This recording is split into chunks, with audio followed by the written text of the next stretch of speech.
Hello everyone, welcome to my YouTube channel GK with Tarun. आज हम 50 GK GS का question देखेंगे जो एमसीक्यू मोड में होगा। साथ में एक टॉपिक भी कवर करेंगे। ये सभी प्रतियोगी परीक्षाओं के लिए उपयोगी हो जाएगा। आने वाला एग्जाम है बिहार में, बिहार दरोगा और बिहार पुलिस के लिए काफ़ी इंपॉर्टेंट हो जाएगा। तो आइए देखते हैं। उससे पहले आप लोग से एक छोटा सा रिक्वेस्ट है कि जो भी न्यू स्टूडेंट इस चैनल पर पहली बार आए हैं, चैनल को जरूर सब्सक्राइब कर दें, वीडियो को लाइक कर दें। पूरा वीडियो देखने के बाद कॉमेंट जरूर करें कि आपको कैसा लगा ये वीडियो। आइए देखते हैं क्वेश्चन नंबर 1। देखिए क्वेश्चन नंबर 1 काफ़ी अच्छा क्वेश्चन है। निम्न में से कौन सदिश राशि है? तो निम्न में से जो है कौन सा है सदिश राशि है? तो चाल प्रवणता जो है यह एक सदिश राशि है। सदिश राशि कहते किसको है? जिसमें परिणाम परिमाण और दिशा दोनों दिया हुआ रहता है, वह सदिश राशि होता है। इसका और एग्जाम्पल आप याद रख सकते हैं। वेग हुआ, बल हुआ, संवेग हुआ, विद्युत धारा हुआ, ये सभी जो है सदिश राशि है। अदिश राशि में याद रख सकते हैं जिसमें सिर्फ परिमाण हो और दिशा नहीं हो, वह अदिश राशि होता है। जिसमें बाकी 3 ऑप्शन जो है ये अदिश राशि है। चाल हुआ, तापमान हुआ, विद्युत धारा हुआ, ये सभी जो है अदिश राशि है। क्वेश्चन नंबर 2 देखिए, काफ़ी अच्छा क्वेश्चन है। प्रकाश संश्लेषण के माध्यम से कुल स्थिरीकृत कार्बन डाइऑक्साइड का लगभग आधा भाग पृथ्वी पर कौन स्थिरीकृत करता है? तो प्रकाश संश्लेषण के समय में जो है कि कुल स्थिरीकृत कार्बन डाइऑक्साइड का लगभग आधा भाग पृथ्वी का कौन स्थिरीकृत करता है? तो कौन रखता है, स्थिरीकृत करता है यानी रखता है? तो ये शैवाल रखता है, शैवाल। याद रखिएगा, शैवाल। बात करें प्रकाश संश्लेषण क्रिया अभिक्रिया का, आप याद रख सकते हैं कार्बन डाइऑक्साइड प्लस H2O प्रकाश की उपस्थिति में क्लोरोफिल लेता है। प्रकाश की उपस्थिति में क्लोरोफिल वहाँ से कम करता है। उसके बाद यहाँ से बनता है क्या क्या? ग्लूकोज बनता है, H2O प्लस O2। ठीक है, तो ग्लूकोज का देखिए इसको यदि बैलेंस करिएगा तो बैलेंस 6CO2, कभी कभी बैलेंस वाला भी पूछ लेता है कि कितना कार्बन होता है, तो 6CO2 प्लस 12H2O। उसके बाद ग्लूकोज बनता है, ग्लूकोज का फॉर्मूला होता है C6H12O6। उसके बाद 6H2O जल बनता है और 6CO2 ऑक्सीजन निकलता है। आप इसे ध्यान में रख सकते हैं। क्वेश्चन नंबर 3 देखिए, रक्त शर्करा को नियंत्रित करने के लिए इंसुलिन का स्रवण निम्नलिखित में से किस ग्रंथि से होता है? तो रक्त शर्करा को नियंत्रित करने के लिए इंसुलिन का स्रवण जो होता है किस ग्रंथि से होता है? तो ये आपका अग्नाशय से होता है, अग्नाशय से। ठीक है, अग्नाशय जो है शरीर की दूसरी सबसे बड़ी ग्रंथि है, याद रख सकते हैं। और सबसे सबसे बड़ी ग्रंथि जो है लीवर यानी यकृत जो है शरीर की सबसे बड़ी ग्रंथि है। और लीवर का मुख्य कार्य जो होता है शरीर में ताप बनाए रखना जो है लीवर का कार्य होता है। आप इसे भी ध्यान में रख सकते हैं। क्वेश्चन नंबर 4 देखिए, निम्नलिखित में से कौन सा डीएनए में नहीं पाया जाता है? तो कौन सा है जो है डीएनए में नहीं पाया जाता है? तो यूरासिल जो है डीएनए में नहीं पाया जाता है। बाकी एडेनिन, थायमिन, साइटोसिन ये तीनों जो है डीएनए में पाया जाता है। डीएनए का खोज 1953 ईस्वी में जो है जेम्स वाटसन और फ्रांसिस फ्रांसिस क्रिक ने किया था। और डीएनए का संश्लेषण जो है अरविंद खुराना ने किया था। इसे भी ध्यान में रख सकते हैं। आइए क्वेश्चन नंबर 5 देखते हैं। यदि आपको इसका पीडीएफ चाहिए तो आप मेरे टेलीग्राम चैनल से जुड़ सकते हैं। टेलीग्राम का लिंक आपको डिस्क्रिप्शन बॉक्स में मिल जाएगा। क्वेश्चन नंबर 5 देखिए, इनमें से किसकी उपस्थिति के कारण मानव रक्त का रंग लाल होता है? तो किसकी उपस्थिति के कारण जो है मानव रक्त का लाल लाल रंग होता है? तो यह हीमोग्लोबिन की उपस्थिति के कारण होता है। हीमोग्लोबिन में जो हीम नामक रंजक पाया जाता है जिसके कारण जो है मानव रक्त का रंग जो है लाल होता है। हीमोग्लोबिन के कारण हीमोग्लोबिन में हीम नामक रंजक पाया जाता है। याद रखिएगा कि आरबीसी रेड ब्लड कॉर्पस जो है इसका टाइम पीरियड होता है 20 से 120 दिन।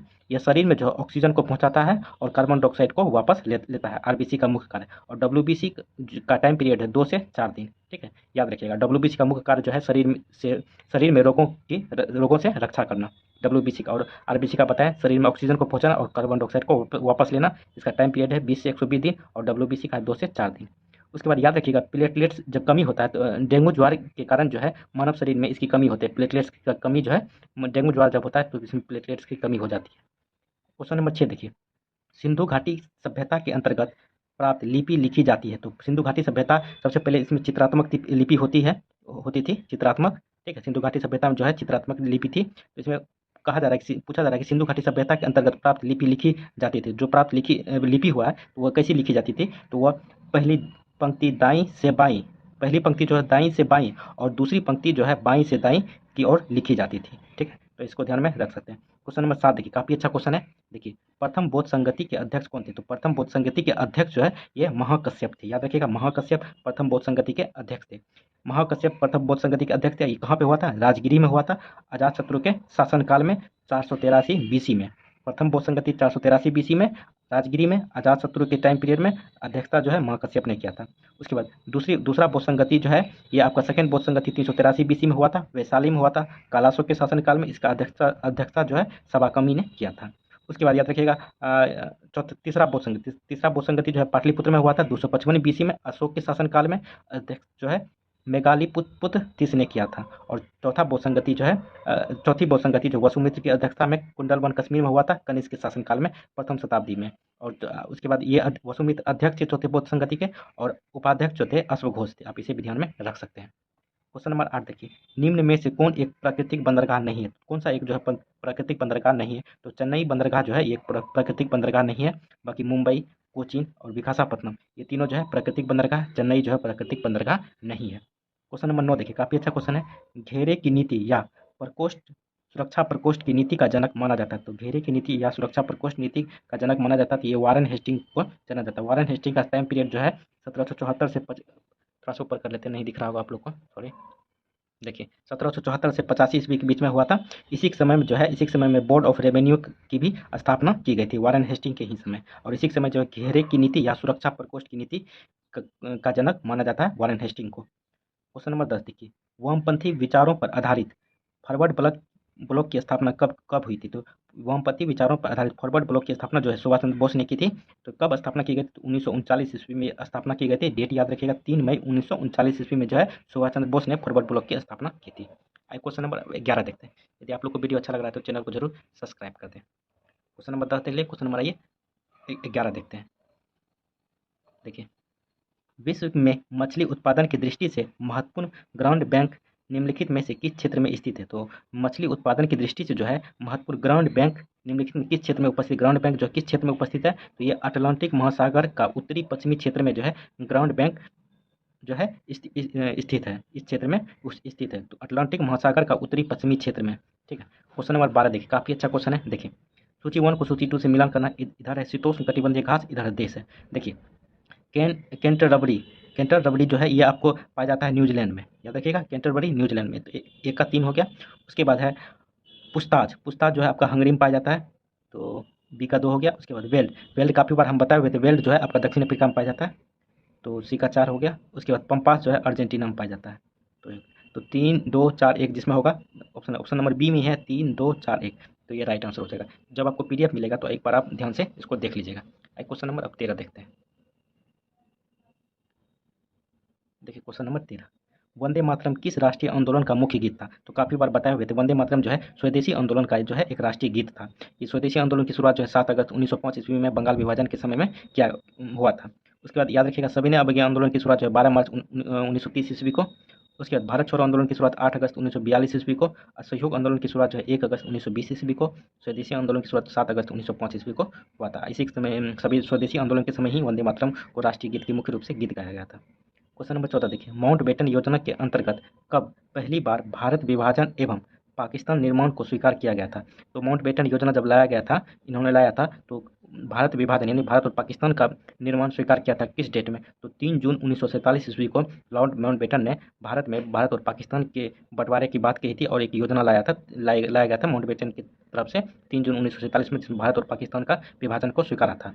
उसके बाद याद रखिएगा, तो माउंटबेटन योजना ने जब ब्रिटिश संसद को भेजा, वहाँ इंग्लैंड भेजा, तो 24 मार्च 1947 को यह ब्रिटिश संसद में प्रस्तुत किया गया था। और उसके बाद 4 जुलाई 1947 में ब्रिटिश संसद में जो है इटली ने प्रस्तुत किया था। और देखिए, माउंटबेटन 24 मार्च 1947 को यहाँ से जो है देखिए ब्रिटिश संसद में जो है 4 जुलाई 1947 ईस्वी को ब्रिटिश संसद में पेश किया गया था इटली के द्वारा। और 18 जुलाई को यह पास हो गया था।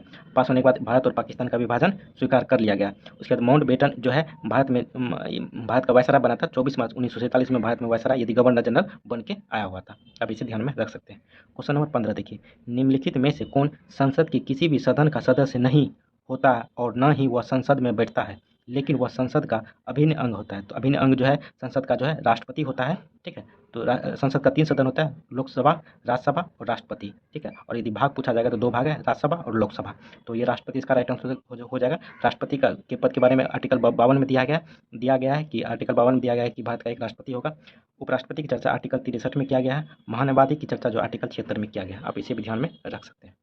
क्वेश्चन नंबर 16 देखिए, संविधान सभा का चुनाव निम्नलिखित में से किस आधार पर हुआ? तो संविधान सभा का चुनाव जो हुआ था तो किस आधार पर किया गया था? तो वयस्क मताधिकार के रूप में किया गया था, वयस्क मताधिकार के रूप में। और याद रख सकते हैं, यदि फुल रहता तो वयस्क मताधिकार अप्रत्यक्ष रूप से किया गया था, अप्रत्यक्ष रूप से। ठीक है, तो कब हुआ था? जुलाई 1946 ईस्वी में, जिसमें टोटल जो है 389 सीट था। ये भी याद रख सकते हैं। क्वेश्चन नंबर 17 देखिए, काफ़ी अच्छा क्वेश्चन है। भारतीय संविधान का कौन सा भाग और अध्याय संघ और राज्यों के बीच मध्य विधायी संबंधों से संबंधित है? तो संघ और राज्यों के मध्य जो है विधायी संबंधों से संबंधित है कौन सा भाग? तो ये भाग 11 जो है, भाग 11 और अध्याय 1 ये संबंधित है। क्वेश्चन नंबर 17 देख लिया। आइए अब 18 देखते हैं। देखिए क्वेश्चन नंबर 18, किस संविधान संशोधन अधिनियम द्वारा मतदान करने की न्यूनतम उम्र सीमा 21 वर्ष से घटा के 18 वर्ष कर दी गई थी? काफ़ी बार बताए हुए थे, 21 वर्ष से घटा के 18 वर्ष मतदान की आयु की उम्र कर दिया गया था। ये 61वां संविधान संशोधन 1989 में हुआ था। उसके बाद देखिएगा कि 69वां संविधान संशोधन, बाकी ऑप्शन भी देखिए। 69वां संविधान संशोधन जो है 1991 ईस्वी में हुआ था। इसमें एक चीज़ याद रखिएगा आप कि दिल्ली को जो है विशेष राज्य का दर्जा मिला हुआ था। 69वां संविधान संशोधन 1991 में दिल्ली को विशेष राज्य का दर्जा। याद रखिएगा 63वां संविधान संशोधन 1989 में हुआ था और 71वां संविधान संशोधन 1992 में हुआ था। इसमें जो है कोंकणी, नेपाली और मणिपुरी भाषा को 8वीं अनुसूची में जोड़ा गया था। ठीक है, क्वेश्चन नंबर 19 देखिए, नील दर्पण का जमकर समर्थन करने वाले हिंदू पेट्रियाट के संपादक थे? तो नील दर्पण को समर्थन करने वाले हिंदू पेट्रियाट कौन थे? तो ये हरिश्चंद्र मुखर्जी थे, हरिश्चंद्र मुखर्जी। नील दर्पण को लिखा था दीनबंधु ने, याद रख सकते हैं। क्वेश्चन नंबर 20 देखिए, काफ़ी अच्छा क्वेश्चन है। इसको देखिए, निम्नलिखित में से किसने हिंदी भाषा को भारत की राष्ट्रभाषा के रूप में स्वीकारा एवं पहली बार स्वराज शब्द का प्रयोग किया? तो हिंदी भाषा को सर्वप्रथम जो है राष्ट्रभाषा के रूप में स्वीकारा और पहली बार जो है स्वराज शब्द का प्रयोग किया, तो ये दयानंद सरस्वती थे। याद इसी स्वराज शब्द को ही आगे बढ़ाया गया था बाल गंगाधर तिलक के द्वारा। तो आप तिलक मत मारिएगा, क्योंकि तिलक जो है सबसे पहले दयानंद सरस्वती ही स्वराज शब्द को बताया था। उसके बाद इन्होंने ही हिंदी भाषा को जो है राष्ट्रीय भाषा के रूप में स्वीकार किया था। उसके बाद स्वराज शब्द को इन्हें दयानंद सरस्वती ही नहीं दिया था और स्वराज शब्द को जो आगे लेके गए थे बाल गंगाधर तिलक, जिन्हें जो है इन्हें जो है भारतीय अशांति के पिता भी कहते हैं बाल गंगाधर तिलक को, और लोकमान्य भी कहते हैं। आप इसे भी ध्यान में रख सकते हैं। क्वेश्चन नंबर 21 देखिए,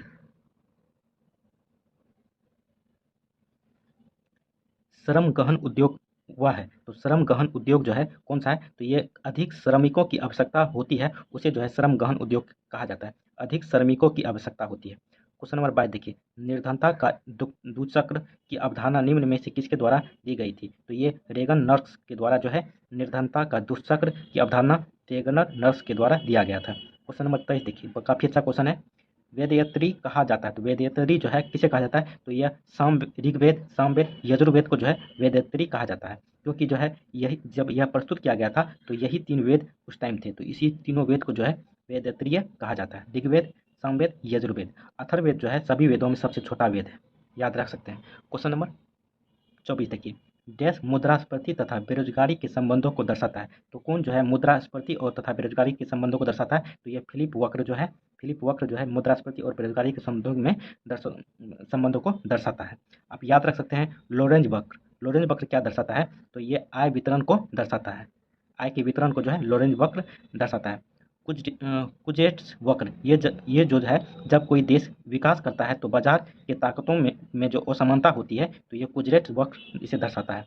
लाफर वक्र जो है कराधान की दरों और सरकार के कर राजस्व को जो है लाफर वक्र दर्शाता है। आप इसे भी ध्यान में रख सकते हैं। जब आपको पीडीएफ मिलेगा तो एक बार आप रीडिंग कर लीजिएगा। पीडीएफ आपको मेरे टेलीग्राम चैनल पर मिलेगा, टेलीग्राम का लिंक आपको डिस्क्रिप्शन बॉक्स में मिल जाएगा। आइए क्वेश्चन नंबर 25 देखते हैं।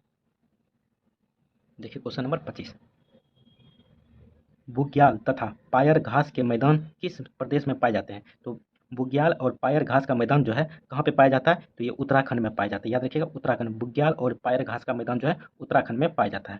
देखिए 4 राज्य दिया हुआ है, तो इनका हम जो करेंट से जोड़ के बता देते हैं कि अभी जो है यहाँ का राज्यपाल कौन है। तो जब वीडियो बना रहे थे तो यहाँ का राज्यपाल यही हो सकता है कि आप जब 1 साल 1.5 साल के बाद देखेंगे तो हो सकता है उस टाइम चेंज हो गया होगा, तो आप एक बार सर्च करके देख लीजिएगा। तो अभी जो है जब वीडियो बना रहे थे इस टाइम उत्तराखंड के राज्यपाल जो है गुरमीत सिंह है। जम्मू कश्मीर के उपराज्यपाल जो है, यहाँ पे जम्मू कश्मीर में उपराज्यपाल ही चलता है, तो यहाँ पे मनोज सिन्हा उपराज्यपाल है। हिमाचल प्रदेश में राज्यपाल जो है शिव प्रताप शुक्ल हैं। और असम में जो है असम के राज्यपाल जो है जगदीश मुखी हैं। याद रखिएगा एक और राज्य का मणिपुर की जो राज्यपाल है अनुसुईया उइके है। ठीक है, यहाँ की सीएम जो है मणिपुर के सीएम एनके बीरेन सिंह है। आप इसे भी ध्यान में रख सकते हैं। क्वेश्चन नंबर 26 देखिए, जलवायु परिवर्तन का क्या कारण है? तो जलवायु परिवर्तन का जो है ग्रीन हाउस गैस भी है, ओजोन परत का क्षरण भी है, प्रदूषण भी है। ये तीनों जो है जलवायु परिवर्तन का कारण है। तो इस राइट आंसर हो जाएगा इनमें से सभी। क्वेश्चन नंबर 27 देखिए, निम्नलिखित में से कौन प्रत्यक्ष कर है? तो कौन जो है प्रत्यक्ष कर के 4 ऑप्शन दिया हुआ है, व्यक्तिगत कर है, निगम कर है, सीमा शुल्क है, सेवा कर है। तो आपका प्रत्यक्ष कर जो है व्यक्तिगत कर और निगम कर, ये दोनों जो है केंद्र सरकार का प्रत्यक्ष कर है। और भी याद रख सकते हैं प्रत्यक्ष कर में कि उपहार कर, व्यय कर और संपत्ति कर, ये तीनों भी प्रत्यक्ष कर है केंद्र सरकार का। तो इसमें जो ऑप्शन के अनुसार जो है 1 और 2 राइट आंसर हो जाएगा ऑप्शन नंबर बी। अप्रत्यक्ष कर जो है आपका सीमा शुल्क और सेवा कर जो है केंद्र सरकार का अप्रत्यक्ष कर है। क्वेश्चन नंबर 25 देखिए, आइए 27 देखिए, आइए 28 देखते हैं। देखिए क्वेश्चन नंबर 28 काफ़ी अच्छा क्वेश्चन है। देखिए पारिस्थितिकी शब्द किसने दिया था? तो पारिस्थितिकी शब्द सबसे पहले जो है किसने दिया था? तो ये हेकले ने दिया था। हेकले, याद रखिएगा हेकले। हेकले जो है जर्मन के जीव विज्ञानी थे। देखिए यदि वही पूछता पारिस्थितिक की तंत्र या परितंत्र सबसे पहले किसने दिया था? तो ये टॉन्सले ने दिया था। टॉन्सले, याद रखिएगा टॉन्सले। आइए क्वेश्चन नंबर 29 देखते हैं। यदि आप लोग को वीडियो अच्छा लग रहा है तो चैनल को जरूर सब्सक्राइब कर दें। देखिए क्वेश्चन नंबर 29 काफ़ी अच्छा क्वेश्चन है। निम्नलिखित में से किस एक में ध्वनि की चाल सबसे अधिक होती है? तो ध्वनि की चाल जो है सबसे अधिक किस में होती है? तो ऑप्शन के अनुसार जो है लकड़ी में जो है ध्वनि की चाल सबसे अधिक होती है। ध्वनि की जो तीव्रता मापी जाती है वो डेसिबल में मापी जाती है, इसे भी ध्यान में रख सकते हैं। क्वेश्चन नंबर 30 देखिए, विद्युत चुंबकीय तरंगे क्या है? तो विद्युत चुंबकीय तरंगे जो है एक अनुप्रस्थ तरंग है, अनुप्रस्थ तरंगे। क्वेश्चन नंबर 31 देखिए, निम्नलिखित में से वनस्पति पादप जगत का सबसे बड़ा समूह कौन सा है? तो वनस्पति पादप जगत का सबसे बड़ा समूह जो है थैलोफाइटा है, काफ़ी बार बताए हुए हैं। क्वेश्चन नंबर 32 देखिए, ऊर्जा का पिरामिड होता है, तो ऊर्जा का पिरामिड जो है हमेशा सीधा होता है, ये भी क्वेश्चन बताया हुआ है। ऊर्जा का पिरामिड जो है हमेशा सीधा होता है। क्वेश्चन नंबर 33 देखिए, देखो निम्नलिखित क्रांतियों में से कौन सही सम्मिलित नहीं है? तो कौन सा क्रांति जो है सही सम्मिलित नहीं है? जो नहीं है पहले उसको देख लेते हैं। देखिए कुक्कुट पालन को ही पोल्ट्री उद्योग या मुर्गा पालन कहते हैं। तो इसमें दिया है भूरी क्रांति। कुक्कुट पालन जो है भूरी क्रांति से संबंधित नहीं है। भूरी कुक्कुट पालन या पोल्ट्री उद्योग जो है रजत क्रांति से संबंधित है। भूरी क्रांति जो है संबंधित है फर्टिलाइजर, याद रखिएगा भूरी क्रांति से फर्टिलाइजर। बाकी सब सही है, तो सही वाला भी देख लेते हैं। खाद्य क्रांति जो है हरित क्रांति संबंधित है। दुग्ध उत्पादन जो है श्वेत क्रांति संबंधित है। उद्यान से जो है सुनहरी क्रांति या स्वर्ण क्रांति भी कहते हैं इसे। ये क्वेश्चन नंबर अब 34 देखते हैं। वर्ष 2011 के जनगणना के अनुसार सर्वाधिक लिंगानुपात वाले राज्य घटते क्रम में, 2011 के जनगणना के अनुसार सर्वाधिक लिंगानुपात मतलब 1000 पुरुष पे कितनी महिला है? तो वह लिंगानुपात में जो है राज्य घटते क्रम में सजाने के लिए कहा जा रहा है। तो ऑप्शन नंबर बी ही राइट आंसर हो जाएगा। देखिए केरल सबसे ज़्यादा है, तब तमिलनाडु है, उसके बाद आंध्र प्रदेश है। देखिए केरल में जो है लिंगानुपात 1084, 1000 पुरुष पे 1084 महिला है। उसके बाद तमिलनाडु में जो है 1000 पुरुष पे 996 महिला है। आंध्र प्रदेश में जो है 1000 पुरुष पे 993 महिला है। वहीं पूरा भारत की बात करें तो 943 लिंगानुपात है। बिहार की बात करें तो 916 है। आप इसे भी ध्यान में रख सकते हैं। क्वेश्चन नंबर 35 देखिए, निम्नलिखित में से सुमेलित करें, तो इसको सुमेलित करना है। देखिए तिलैया परियोजना, पिछले वीडियो में मैंने बताया था तिलैया परियोजना जो झारखंड में है और ये बराकर नदी पे है। तो एक का जो है 2 हो गया। उसके बाद पंचेत बांध धनबाद झारखंड में है। तो ये जो है ये दामोदर नदी पे है। तो बी का जो है 2 हो गया, सॉरी बी का 1 हो गया। उसके बाद बाण सागर परियोजना जो मध्य प्रदेश में है, उसके बाद ये सोन नदी पे है। तो सी का 3 हो गया। उसके बाद रंजीत सागर बांध परियोजना जो पंजाब और जम्मू कश्मीर की सीमा पर स्थित है और ये जो है रावी नदी पे है। तो डी सी का 4 हो गया। तो आप इसे मिला सकते हैं। तो 2 1 3 4 ऑप्शन नंबर डी है यहाँ। 2 1 3 4 ऑप्शन नंबर डी इसका राइट आंसर हो जाएगा। ठीक है, option number D. Question number 36 देखिए, निम्न में से कौन सा देश स्थल रुद्ध यानी लैंड लॉक है? तो स्थल रुद्ध यानी लैंड लॉक कौन सा देश है? ऑप्शन के अनुसार ऑप्शन है उरुग्वे है, पराग्वे है, वेनेजुएला है, कोलंबिया। तो उरुग्वे जो है एक लैंड लॉक देश है, कंट्री है। क्वेश्चन नंबर 37 देखिए, ग्रैंड कैनन घाटी निम्न में से किस नदी की धारा से बनी तंग घाटी है? तो ग्रैंड कैनन घाटी जो है किस नदी की धारा से बनी तंग घाटी है? तो ये कोलोराडो नदी से जो बनी एक तंग घाटी है। क्वेश्चन नंबर 38 देखिए, निम्नलिखित में से कौन सी समिति भारत में पंचायती राज से संबंध नहीं है? तो पंचायती राज से कौन सा जो समिति संबंध नहीं है? तो ये दिनेश गोस्वामी समिति जो है पंचायती राज से संबंधित नहीं है। दिनेश गोस्वामी समिति जो है ये चुनाव सुधारों से संबंधित है। चुनाव में जो खर्च होता है उससे संबंधित है दिनेश गोस्वामी समिति। इसकी स्थापना जो है 1990 ईस्वी में, इस समिति का गठन 1990 ईस्वी में किया गया था। उसके बाद MLV सिंघवी समिति 1986 में पंचायती राज से संबंधित है। थुगमन समिति का गठन 1988 ईस्वी में किया गया था, ये भी पंचायती राज से संबंधित है। बलवंत राय मेहता समिति भी 1957 में इसका गठन किया गया था, ये भी पंचायती राज से संबंधित है। सबसे पहले बलवंत राय समिति का गठन किया गया था पंचायती राज को बनाने में। आइए क्वेश्चन नंबर 39 देखते हैं। यदि आप लोग को वीडियो अच्छा लग रहा है तो चैनल को जरूर सब्सक्राइब कर दें। क्वेश्चन नंबर 39 देखिए, निम्नलिखित में से किस अधिनियम द्वारा सिखों के लिए पृथक निर्वाचन की व्यवस्था की गई थी? तो सिखों के लिए जो है पृथक निर्वाचन की व्यवस्था जो है भारत सरकार अधिनियम 1919 के द्वारा जो है सिखों के लिए भी पृथक निर्वाचन की व्यवस्था की गई थी। 1919 में जो है भारत का वायसराय चेम्सफोर्ड था। 1892 में लैंसडाउन था। इसके टाइम में एक काम हुआ था, आप याद रखते हैं लैंसडाउन के टाइम में, तो भारत और अफगानिस्तान के मध्य जो सीमा रेखा का निर्धारण किया गया था, डोरन लाइन भी कहते हैं। कभी कभी पूछ लिया जाता भारत और अफगानिस्तान के समय जो डोरन लाइन का निर्धारण किया गया था, उस टाइम वायसराय कौन थे? तो लैंसडाउन थे। उसके बाद 1909 में जो है भारत का वायसराय मिंटो द्वितीय था। उसके बाद भारत शासन अधिनियम 1935 आया था, इस टाइम वेलिंगटन थे। आप इसे भी ध्यान में रख सकते हैं। क्वेश्चन नंबर 40 देखिए, संविधान सभा की निम्नलिखित समितियों में किसकी अध्यक्षता जवाहरलाल नेहरू ने नहीं की थी? जो जिसकी नहीं की थी पहले उसको देख लेते हैं। देखिए, प्रांतीय संविधान समिति की अध्यक्षता जो है जवाहरलाल नेहरू ने नहीं की थी। बाकी संघ शक्ति समिति, संघीय संविधान समिति, उसके बाद प्रारूप संविधान की जांच के लिए विशेष समिति की अध्यक्षता जो है जवाहरलाल नेहरू ने की थी। क्वेश्चन नंबर 41 देखिए, अब देखिए क्वेश्चन नंबर 41, भारत के सर्वोच्च न्यायालय की संवैधानिक पीठ के निम्नलिखित में से किस फैसले में मृत्युदंड की सजा में दुर्लभतम दुर्लभ सिद्धांत का प्रतिपादन किया था? तो किस फैसले में जो है मृत्युदंड की सजा में दुर्लभतम दुर्लभ के सिद्धांत का प्रतिपादन किया था? तो ऑप्शन नंबर 1 ही राइट आंसर हो जाएगा। बचन सिंह बनाम पंजाब राज 1980 में ये प्रतिपादन किया गया था। क्वेश्चन नंबर 42 देखिए, काफी अच्छा क्वेश्चन है। लव स्मैश सर्विस शब्द किस खेल से संबंधित है? तो लव स्मैश सर्विस शब्द जो है ये लॉन टेनिस से संबंधित है। क्वेश्चन नंबर 43 देखिए, टाइलर पुरस्कार किस क्षेत्र में दिया जाता है? तो टाइलर पुरस्कार जो है ये पर्यावरण के क्षेत्र में दिया जाता है। इसका स्टार्ट जो है 1980 ईस्वी में ये स्टार्ट हुआ था, और ये जो है द मीडिया फेडरेशन के द्वारा जो है ये पुरस्कार दिया जाता है। क्वेश्चन नंबर 44 देखिए, किस भारतीय भाषा को इटालियन ऑफ द ईस्ट कहा जाता है? तो इटालियन ऑफ द ईस्ट जो है किस भाषा को कहा जाता है? तो ये तेलुगु भाषा को जो है इटालियन ऑफ द ईस्ट कहा जाता है। आइए क्वेश्चन नंबर 45 देखते हैं। देखिए, सारनाथ के धामेक स्तूप का निर्माण किस काल में हुआ था? तो सारनाथ के धामेक स्तूप का निर्माण जो है ये मौर्य काल में किया गया था। क्वेश्चन नंबर 46 देखिए, चंद्रगुप्त की बंगाल पर विजय किस अभिलेख से संबंधित है? चंद्रगुप्त ने बंगाल पर विजय प्राप्त किया था, किस अभिलेख से ये जानकारी मिलती है? तो ये महास्थान अभिलेख से इसकी जानकारी मिलती है, महास्थान। क्वेश्चन नंबर 47 देखिए, चोल का एक तमिल राजवंश है जिसका परिचय चिन्ह है। तो चोल का एक तमिल राजवंश है, इसका राजकीय चिन्ह जो है क्या था? तो ये बाघ जो है, इसका चोल का राजकीय चिन्ह जो है बाघ था। क्वेश्चन नंबर 47 देख लिया। आइए 48 देखते हैं। देखिए क्वेश्चन नंबर 48, एलोरा की गुफाएं का संबंध किस धर्म से रहा है? तो एलोरा की गुफा का संबंध जो है ये बौद्ध, जैन और हिंदू तीनों धर्म से संबंधित है। तो 1 2 3 तीनों सही हो जाएगा। क्वेश्चन नंबर 49 देखिए, गांधी के नाम से के पहले महात्मा जोड़ा गया था। तो गांधी के नाम से पहले महात्मा जोड़ा गया था किस किस चीज के द्वारा? तो ये चंपारण सत्याग्रह आंदोलन जो हुआ था, इसी आंदोलन में जब इसको सक्सेस मिली तो रविन्द्रनाथ टैगोर ने इन्हें महात्मा गांधी को महात्मा की उपाधि दी थी। क्वेश्चन नंबर 50 देखिए, भारत में मुस्लिम शासन को किस शासक ने आरंभ किया? तो भारत में मुस्लिम शासन को आरंभ करने वाला जो थे मोहम्मद गोरी थे। इन्होंने अपने एक गुलाम को मोहम्मद कुतुबुद्दीन ऐबक को भारत में छोड़ा था। इन्होंने ही गुलाम वंश की स्थापना की थी। ठीक है, तो मोहम्मद गोरी ही गुलाम वंश की स्थापना का एक रहा था। इन्होंने ही अपना गुलाम को कुतुबुद्दीन ऐबक को रखा था, तो इन्होंने ही गुलाम वंश की स्थापना की थी। तो इसका राइट आंसर हो जाएगा मोहम्मद गोरी। तो 50 क्वेश्चन देख लिए। आइए एक टॉपिक भी कवर करते हैं जो काफ़ी इंपॉर्टेंट है। देखिए टॉपिक, गजनी साम्राज्य के संस्थापक जो है अल्पतगीन थे। तो गजनी साम्राज्य के संस्थापक जो थे अल्पतगीन थे। मोहम्मद गजनी सुल्तान की उपाधि धारण करने वाला पहला शासक था। तो मोहम्मद गजनी जो है सुल्तान की उपाधि धारण करने वाला सबसे पहला शासक था। महमूद गजनी के दरबार में, काफ़ी इंपॉर्टेंट है, आप इसे ध्यान में रखिएगा, महमूद गजनी के दरबार में जो है अलबरूनी, फिरदौसी, फारूकी एवं कुतुबी रहते थे। गजनी ने भारत पर 17 बार आक्रमण किया।